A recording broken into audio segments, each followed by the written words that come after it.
कवि सम्राट केन्द्र भंज कहले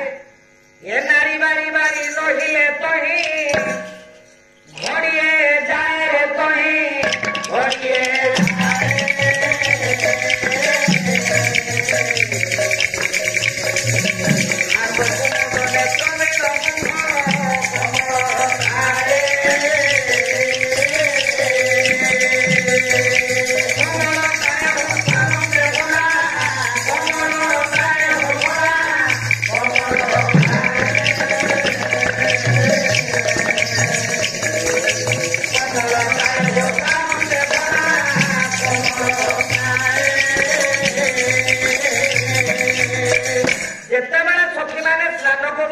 नारी बारी बारी नहिले तो ही पड़ी बारी कहले मा पानी बारी कहले बारी पारे कहीं बारी पारे हास कुमुद नेत्र मीन मुख कमल जिते बड़े झील मैंने हसी दौले से बेले कुमुद कहले कई फूल प्रस्फुटित है भाया जना पड़ता हास कुमुद नेत्र मीन मीन कहले मा माछ आज आखि गुड़िक मीन आखि भाया देखा जाऊे नेत्र मीन मुख कमल प्राय मुख गुड़िक कमल कहले पद्म एवं पद्म पुष्प प्रस्फुटित है भाया जना पड़ुए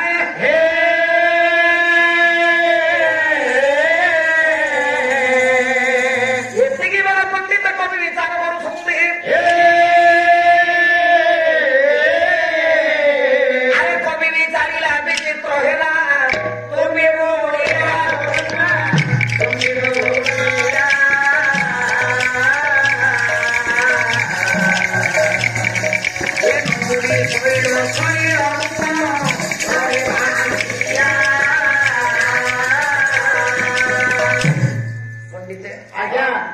कवि विचार कले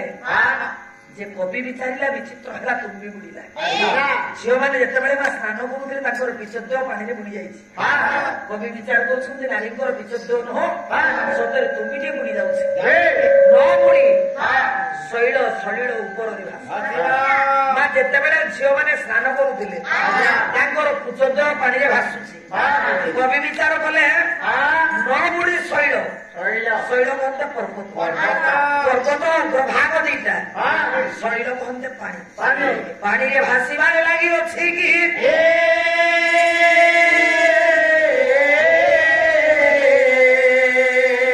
ठीक एति बेले अभिमन्युर नजर पड़गला पंडिते जिते बड़े अभिमन्युर नजर पड़ जाती बेले सी बारी पारे विचार कर नटकर धड़ लिखिले जो साखोसी छिरे खोसारे मली जो साखोसी छिरे खोसारे मली जो साखोसी छिरे खोसारे मली जो साखोसी छिरे खोसारे मली या बयस 15 ता मुख सुंदर बयस 15 ता मुख सुंदर या बयस 15 ता मुख सुंदर बयस 15 ता मुख सुंदर ये मथारती किली सते किनाली मथारती किली सते किनाली खुशी छिरे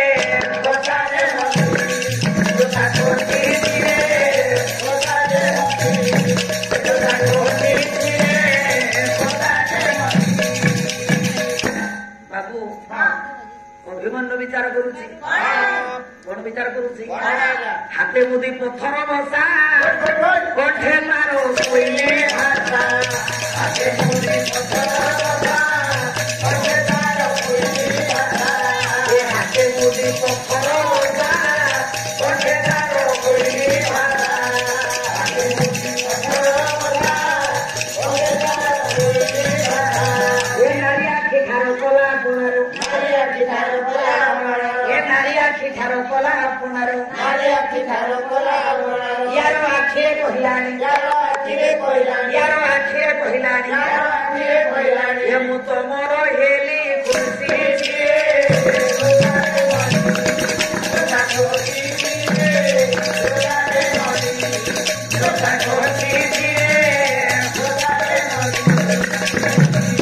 ଦେବର୍ଷି ନାରଦ କହିଲେ ରବି ଏ ଯୋଉ ଦେଖାଯାଉଛି ମଝି ଝିଅ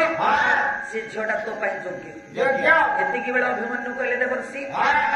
ସେଇ ଝିଅ ତ ମାମୁଙ୍କର ଝିଅ ମାମୁଙ୍କର ଝିଅକୁ ବିଭାଘର କଲେ କିଛି କ୍ଷତି ହେବ ଦକ୍ଷିଣ ରାତୁଲ କନ୍ୟା ଉତ୍ତରେ ଚର୍ମ ପାଣି ନା ପୂର୍ବେ ସାମୀନ ଭକ୍ଷଣ ପଶ୍ଚିମ ପଞ୍ଚ ଲକ୍ଷିକା ଦକ୍ଷିଣ ଦିଗରେ ଯାହା ମାମୁଁ ଘର ଥାଏ ଉତ୍ତର ଦିଗରେ ଅସୁବିଧା କିଛି ହେବନି ତାହେଲେ ଦେବର୍ଷି ଏ ସୁନ୍ଦର ଝିଅଟାକୁ ତ ମୋର ପସନ୍ଦ ହେଇଛି ହେଲେ ୟାର ମନ୍ଦିରକୁ ମୁଁ ଯିବି କେମିତି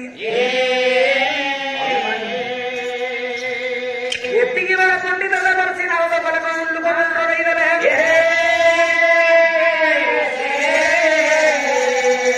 ତାନ୍ତ୍ରିକ ରୋଗୀରେ ତାନ୍ତ୍ରିକ ବିଦ୍ୟାରେ ଗମିବୁ ନାହିଁ ବାଟ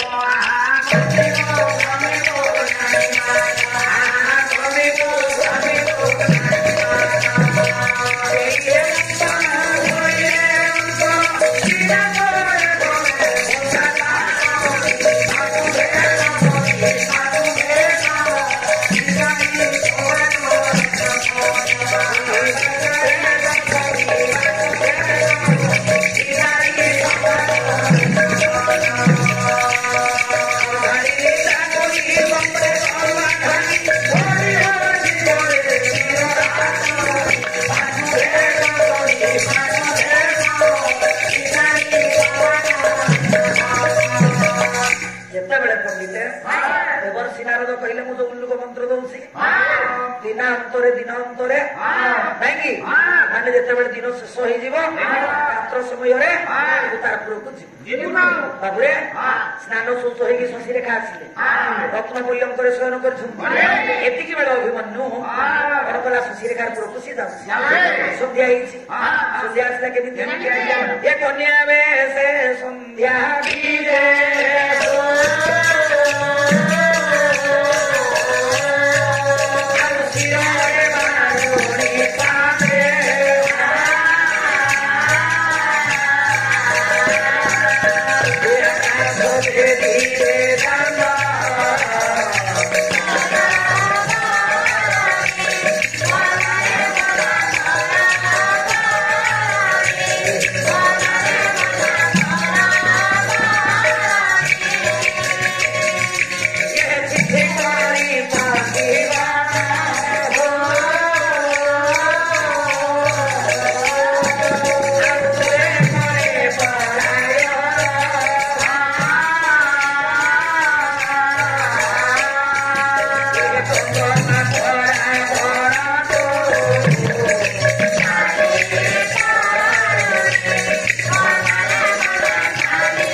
ଯେତେବେଳେ ସନ୍ଧ୍ୟା ହୋଇଗଲା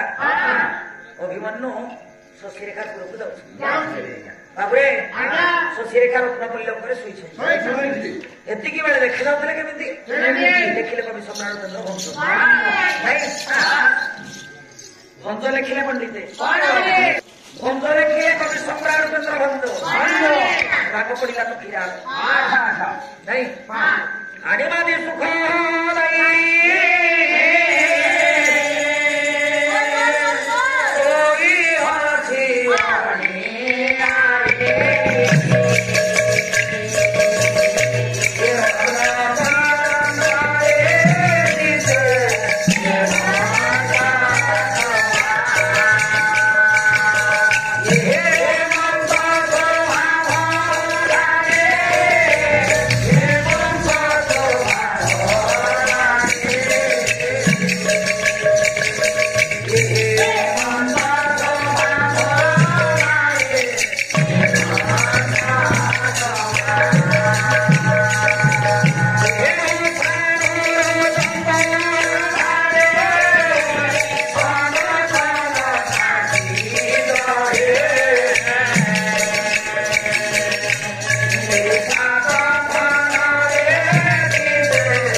ଯେତେବେଳେ ପଣି ହେଇକି ଶୋଇଛି କବି ବିଚାର କଲେ ରତ୍ନ କଲ୍ୟଙ୍କର ଦିଶେ ମୁକ୍ତ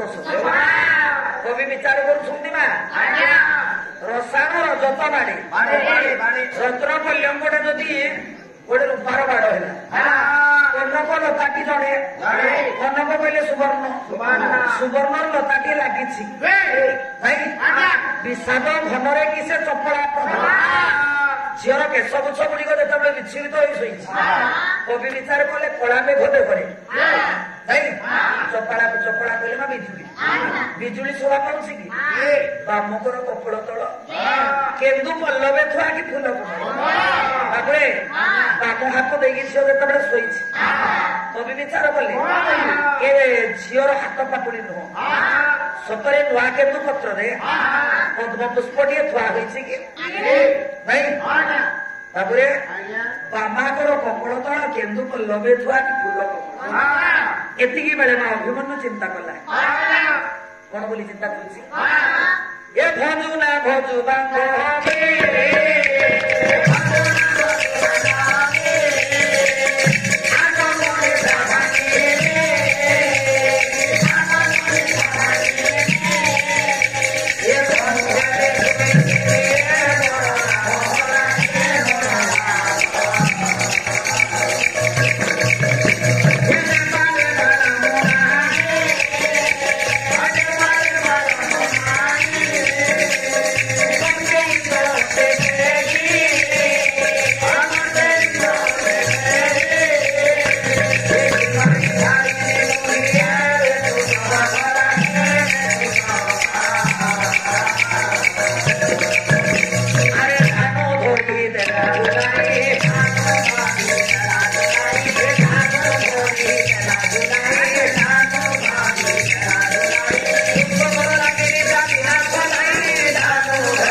ଯେତେବେଳେ ଚାମୁ ଧରି ଝୁଲେଇ ଦେଇଛି ଠିକ ଏତିକି ବେଳେ କଣ କରିଛି ନା ନିଦ ତାର ଭାଙ୍ଗି ନାଇଁ କହିଲା ଭାଇ ସତରେ ତମେ ମୋ ଆଖି ଆଗରେ ଅଛ ସ୍ୱପ୍ନ ଦେଖୁଛି ନା ମୁଁ ତମକୁ ସ୍ୱପ୍ନ ଦେଖୁଛି ଅଭିମନ୍ୟୁ କହିଲା ଭଉଣୀଲୋ ମୁଁ ସତରେ ତମ ଉପରକୁ ଆସିଛି ନାଇଁ ହେଲେ ସୁନ୍ଦରୀ ତମେ ଏବଂ ମୁଁ ସାରା ଜନ୍ମ ଜନ୍ମର ଆମେ ସାଥୀ ହେଇକି ରହିବା ବାବୁରେ ଏତିକି ବେଳେ ସୁନ୍ଦର ଯୁବକ ଅଭିମନ୍ୟୁ ସୁନ୍ଦରୀ ଝିଅ ଶଶୀରେଖା କଣ କଲେ କଣ କଲେ ବସି ବସାଇଲା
କଣ କଲା ତା ରତ୍ନ ମୁଦି ନେଇ ଝିଅକୁ ଦେଇଦେଲା। ଝିଅ ତା ଗଳାରେ ପିନ୍ଧିଥିଲା ମୋତିମାଳ, ଅଭିମନ୍ୟୁ ଗଳାରେ ଦେଇଦେ। ଯେତେବେଳେ ଦେଇଦେଇଛି ସେତିକି ବେଳେ ଚାଲିଲା। ସେଇଦିନ ଠାରୁ ତାଙ୍କର ଗୁପ୍ତ ପ୍ରଣୟ। କିଛି ଦିନ ଗଲା ପରେ ବଳରାମଙ୍କର ପତ୍ନୀ ହେଲେ ରେବତୀ। ରେବତୀଙ୍କର ପିତୃଶ୍ରାଦ୍ଧ ପାଳି ପଡିଲା। ଯେତେବେଳେ ପିତୃଶ୍ରାଦ୍ଧ ପାଳି ପଡିଲା ସେଇଦିନ ଭଣଜା ମାନଙ୍କୁ ଭୋଜନ ଦିଅନ୍ତି। ଆଉ ଭଣଜା ମାନେ ଭୋଜନ କଲେ ତାଙ୍କର ସବୁ କିଛି ଲାଭ ହୋଇଥାଏ। ତାପରେ ଠିକ ଏତିକି ବେଳେ ଆଜି ରେବତୀ କଣ କଲେ ଯେ ଭୋଜନ କରିବାକୁ ଅଭିମନ୍ୟୁକୁ ଡାକିଲେ। ଏ ଭୁଞ୍ଜୁ ସତୀ ନେତ୍ର ହାର ପଡୁ ବୋଇଲେ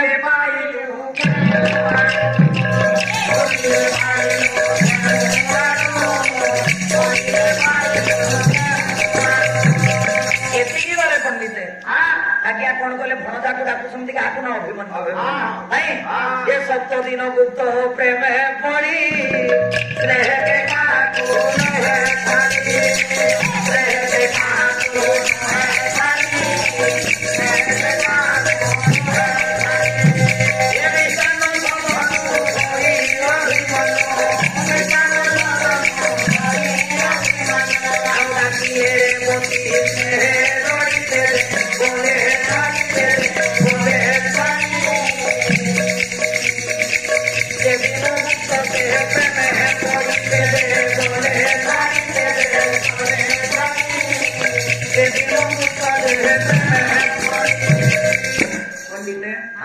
ଯେତେବେଳେ 7 ଦିନ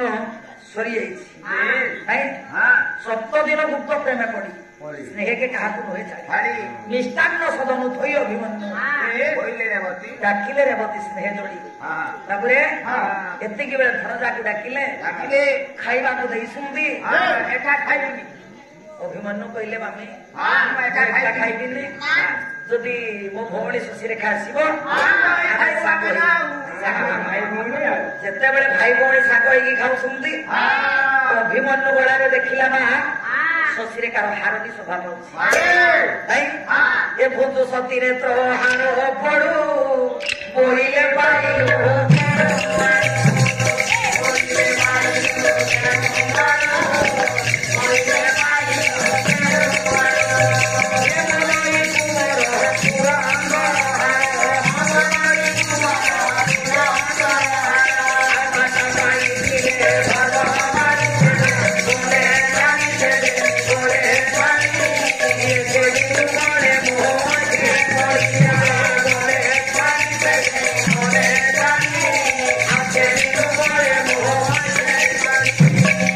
ଅଭିମନ୍ୟୁର ହାର ଯେତେବେଳେ ଅଭିମନ୍ୟୁ ଗଳାରେ ଦେଖିଲେ ଶଶୀରେଖାର ହାର ଅଭିମନ୍ୟୁ ଗଳାରେ ଯେତେବେଳେ ଦେଖିଛନ୍ତି ଏତିକି ବେଳେ ଭଣଜାକୁ କହିଲେ ବାବାରେ ଏ ତୁମର ଗଳାରେ ଯୋଉ ମୋତିମାଳ ଶୋଭା ପାଉଛି କାହାର? ଏତିକି ବେଳେ ମା ଅଭିମନ୍ୟୁ ଉତ୍ତର ଦେଲା କହିଲା ମାମି ଏଇ ହାର ମୋ ମାର। ବୁଝିଲ ନା? ଏ ହାରଟି ପ୍ରଥମେ ହାର ହଉଛି ମୋ ଅଜାର ଇନ୍ଦ୍ରଙ୍କର। ମୋ ଅଜା ଇନ୍ଦ୍ର କଣ କରିଥିଲେ ମୋ ବାପା ଅର୍ଜୁନକୁ ଦେଇଥିଲେ। ଅର୍ଜୁନ ଯେତେବେଳେ ବନବାସ ଗଲେ ସେତିକି ବେଳେ ମୋ ବାପା କଣ କଲେ ମୋ ମା ସୁଭଦ୍ରାକୁ ଦେଲେ। ମୋ ମା ସୁଭଦ୍ରାକୁ ଯେତେବେଳେ ଦେଇଛନ୍ତି ଆଉ ସେଇଦିନ ଠାରୁ ମୋ ମା କଣ କଲେ ମୋ ଗଳାରେ ସିଏ ଦେଇଛନ୍ତି। ଏତିକି ବେଳେ ରେବତୀ ରାଗରେ ଜର୍ଜରିତ ହୋଇଗଲେ କହିଲେ ଭଣଜା ତମେ କଣ ସତ କହୁଛ? ବାବୁରେ ଯେତେବେଳେ ସତ କଥା କହିଛନ୍ତି ଅଭିମନ୍ୟୁ ଏ ହଜି ମୋତିହାର ମୋର ମାର ଆଉ ମୋ ମା ମତେ ଦେଇଛନ୍ତି। ମୋ ଛୁଆକୁ ଟିକେ ପଚାରୁଛି ମା ଶଶୀରେଖା ହାରଟା କଲା କୁଆଡେ? ମୁଁ ଜାଣିନି। କଣ କହିଲୁ? ଚୋର ନେଲା ନା ଖଣ୍ଟ ନେଲା ମୁଁ ଜାଣିନି। ତୁ ଜାଣିନି? ଠିକ ଅଛି ଯାଉଛି ମୁଁ। ଭୋଜନ ଶେଷକୁ ନୁହେଁ ପୀଡ଼ା ମାତା ଡାକେ ଯେ ମା ପାଖେ ଛିଡ଼ା।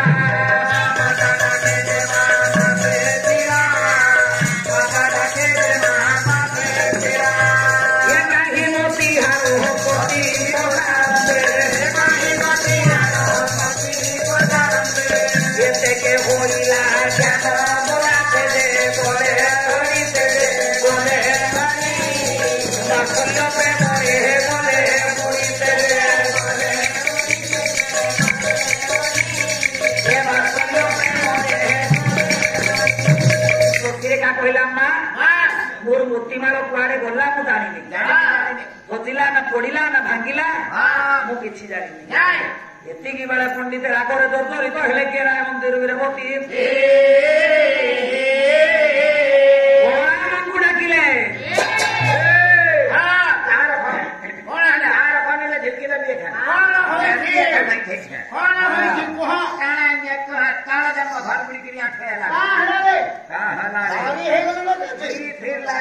तुम्हारी चलर लगी तुमके अंधारा भक्ति को अंधारा मते कि तोते धरथिवारे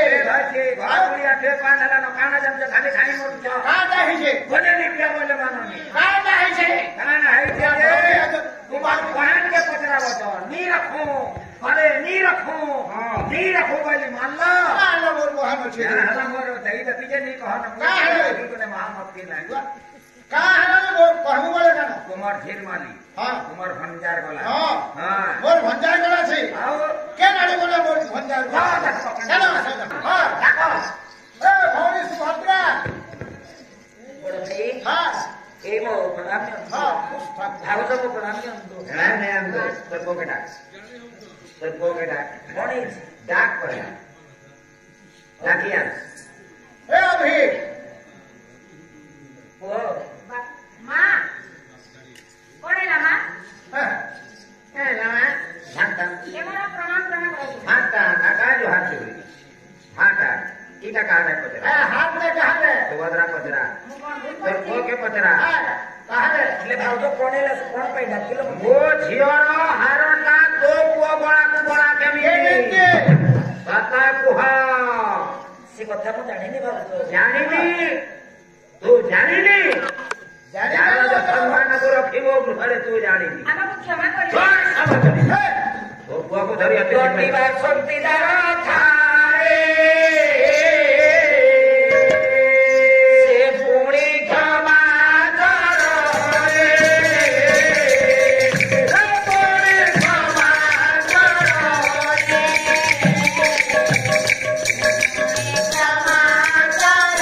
ତମର ମନ୍ତ୍ରୀ ଘରେ ଆଜି ତତେ ରଖିବାକୁ ଦେଲୁ ବୋଲି ତୁ କୂଳରେ କଲେ ପି ଦେଇଛି ତୁ ବଡ ଭାଇ हां ଯାର ଏ ପୁତ୍ର କଥା ଗର୍ଭଧାରେ ଗର୍ଭଧାରେ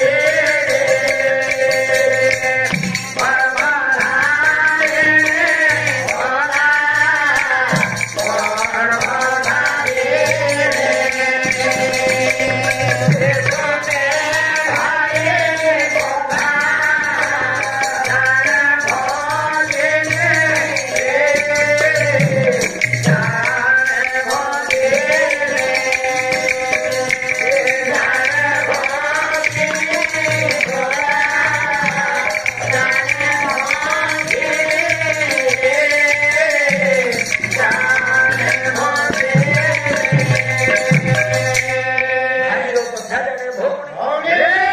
ଆଉ ଭଉଣୀର କଥା ଜାଣେ ଭାଇ भाई अबे खामीर बच्चन हो चली जाओ ओ भाई तो अछि की मोरो कहउछली ना तो हमको हां थोड़ा ये अलग छणी को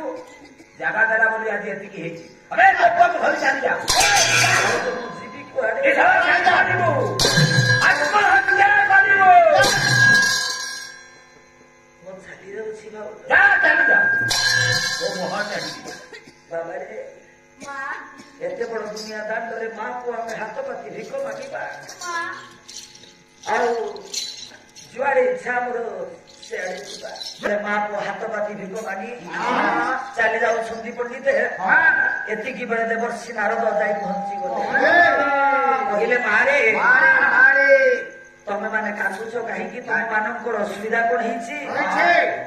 ଯେତେବେଳେ ସବୁ ଘଟଣା କହିଲେ ମା ସୁଭଦ୍ରା କହିଲେ ମା ତମେ ଯୋଉ ଅରଣ୍ୟକୁ ଚାଲି ଆସିଛ ସେ ଅରଣ୍ୟଟା ହେଲା ହିଡିମ୍ବିକ ବନ ହିଡିମ୍ବିକ ବନରେ ଆଜି ପ୍ରତ୍ୟେକ ଦିନ ଅରଣ୍ୟ ପରିଭ୍ରମଣ କରନ୍ତି ଘଟୋତ୍କଚ ହିଡିମ୍ବିକ ବନରେ ତମେ ଆଜି ଗୋଟିଏ ରାତି ରହିବ କାଲି ପ୍ରଭାତରେ ତମ ନିଶ୍ଚୟ ବ୍ୟବସ୍ଥା ମୁଁ କରିବି ଯେତେବେଳେ ପଣ୍ଡିତ ମାହାକୁ ଅରଣ୍ୟରେ ଅଛନ୍ତି ମା ସୁଭଦ୍ରା ଅଭିମନ୍ୟୁକୁ ଡାକିଲେ ବାବା ମତେ ତୃଷା ହେଲାଣି ମୋ ପାଇଁ ପାଣି ମୁଁ ଜାଣି ମୋ ଜୀବନ ଠିକ ଅଛି ଯେତେବେଳେ ପୁଅ ପାଣି ଆଣିବା ପାଇଁ ଯାଇଛି ଏତିକି ବେଳେ ଘଟୋତ୍କଚ ଚାଲି ଆସିଲା ପଣ୍ଡିତ ଦେଖିଲା ଗୋଟେ ଅପୂର୍ବ ସୁନ୍ଦରୀ ନାରୀଟିଏ କୂଳରେ ବସିଛି ତାପରେ ସେତିକି ବେଳେ ଆଜି ଘଟୋତ୍କଚ ପାପିର ନଜର ପଡିଲା ସୁଭଦ୍ରା ଉପରେ ସିଏ ଆଉ କଣ ଜାଣେ କିଏ ସିଏ ତାର ତ କିଛି ମାନ୍ୟ ଧର୍ମ କିଛି ଜାଣିନି କଣ କହିବ ବୋଲି ସିଏ ଜାଣିନି ଚିନ୍ତା କଲା ଦେଖିଲା ଗଦାଧର ସିଂ ସାମନ୍ତରାୟ ଲେଖିଲେ ଏ ହାସି ନବରଙ୍ଗୀ କି ଆରେ ଦେଖି କାହା ଦେହ ସହିବ କିରେ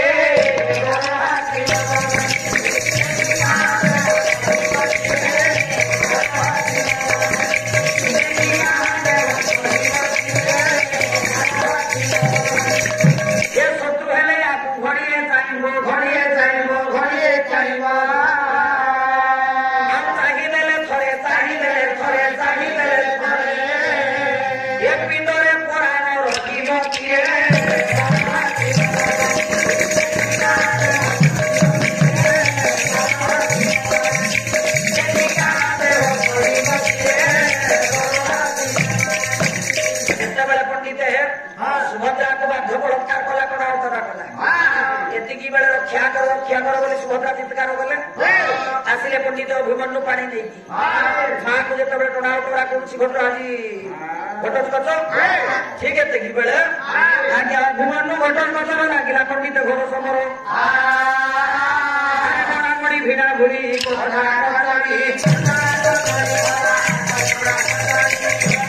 ମନ୍ଦିରରେ ଯେମିତି ଆଜି କୀଚକ ଏବଂ ଭୀମଙ୍କର ଯୁଦ୍ଧ ଚାଲିଥିଲା ଠିକ ସେମିତି ଅଭିମନ୍ୟୁ ଏବଂ ଘଟୋତ୍କଚର ଯୁଦ୍ଧ ଚାଲିଛି ମଣାମଣି ଭିଡ଼ା ଭୁଡ଼ି ପକଡ଼ା ପକଡ଼ି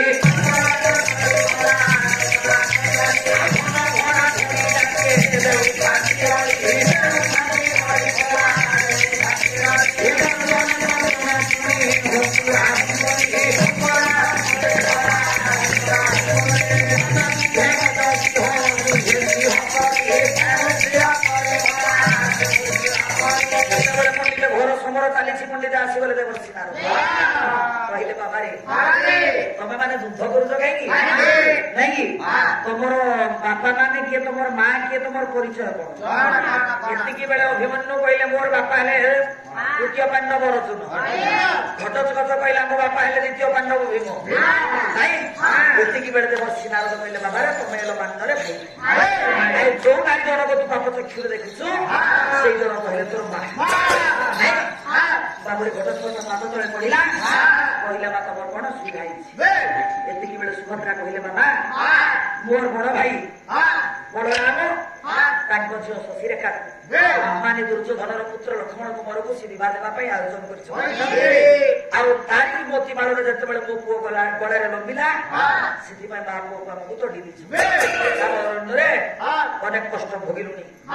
ଏତିକି ବେଳେ ଘଟୋତ୍କଚ କହିଲେ ମା ତମେ ଚିନ୍ତା କର ନା ମୁଁ ଯଦି ତମର ସୁପୁତ୍ର ହେଇଥିବି କାହିଁକି ତାକୁ ହରିକଳର ମା ଥିବ ଶିବ କୋଳରୁ ଶିବା ଆସିବ ଯଦି ଶିବ କୋଳରେ ପାର୍ବତୀ ଥିବେ ହରିକଳ ଯଦି ଲକ୍ଷ୍ମୀ ଥିବେ ହେଲେ ବି ମୁଁ ନିଶ୍ଚୟ ଆଣିବି ନାଇଁ ଯେ ନିଶ୍ଚୟ ଅଭିମନ୍ୟୁ ଏବଂ ଶଶୀରେଖାର ବିବାହର ମୁଁ କରେଇବି ଏତେ ଚିନ୍ତା କରି ପଣ୍ଡିତ ଘଟୋତ୍କଚ କଲେ କଣ ଯେତେବେଳେ ମାରି ଦୁର୍ଯ୍ୟୋଧନ ପୁତ୍ର ବର୍ଗର ବେଶ ହୋଇକି ଆଜି ବିବାହ ବେଦୀଶାଳରେ ଆସିଲେ ବରଯାତ୍ରୀ ଧରି ଆସୁଛନ୍ତି ଏତିକି ବେଳେ ଘଟୋତ୍କଚ ଯାଇ ଶଶୀରେଖା ରତ୍ନ କଲ୍ୟାଣରୁ ଶଶୀରେଖାକୁ ଉଠେଇ ଆଣିଲେ ଆଜି ଘଟୋତ୍କଚ ନେଇକି ଥୋଇଦେଲେ ଅଭିମନ୍ୟୁ ପାଖରେ ଘଟୋତ୍କଚ କଲେ କଣ ନିଜେ ଶଶୀରେଖା ରୂପକୁ ଧାରଣ କରି ରତ୍ନ କଲ୍ୟାଣରେ ଯୋଉ ଶଶୀରେଖା ଶୋଇଥିଲା ସେଇ ଶଶୀରେଖା ରତ୍ନ କଲ୍ୟାଣରେ ତାପରେ ଘଟୋତ୍କଚ ଶୋଇଛନ୍ତି ଏତିକି ବେଳେ ମୋର ବେଶ ହୋଇ ବସିଲେ ଲକ୍ଷ୍ମଣ କୁମାର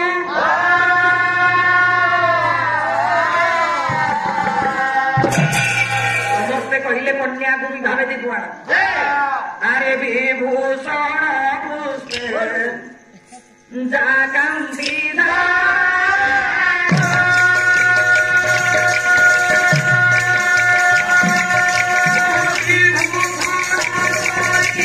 କନ୍ୟାକୁ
ଘଟୋତ୍କଚକୁ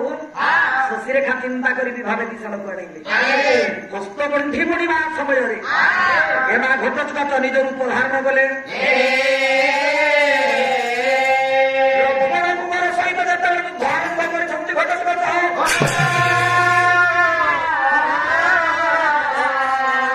ଭଗବାନ କୃଷ୍ଣ କହିଲେ ବାବାରେ ଯୁଦ୍ଧ କରି ଲାଭ କିଛି ନାଇଁ ଆଜି ଶଶୀରେଖା ଅଭିମନ୍ୟୁକୁ ଫେରେଇ ଆଣ ଆନନ୍ଦରେ ବିବାହ ଦିଶାଳରେ ବିବାହ ଆୟୋଜନ କର 5 ପାଣ୍ଡବ ସମସ୍ତେ ଫେରି ଆସନ୍ତୁ ଶଶୀରେଖା ଅଭିମନ୍ୟୁର ବିବାହର ଆୟୋଜନ ହେବ। ଆନନ୍ଦରେ ପଣ୍ଡିତ ବିବାହର କାର୍ଯ୍ୟ ସମାପନ କରିଦେଲେ।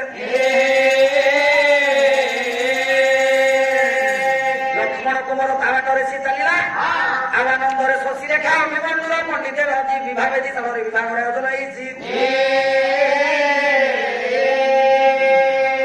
ବିବାହଘରରେ ହେବ ବିବାହଘର ଦିନ କେତେ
ପଣ୍ଡିତ କନ୍ୟା ହଜିଗଲା ବିବାହ ପଦ୍ଧତିରେ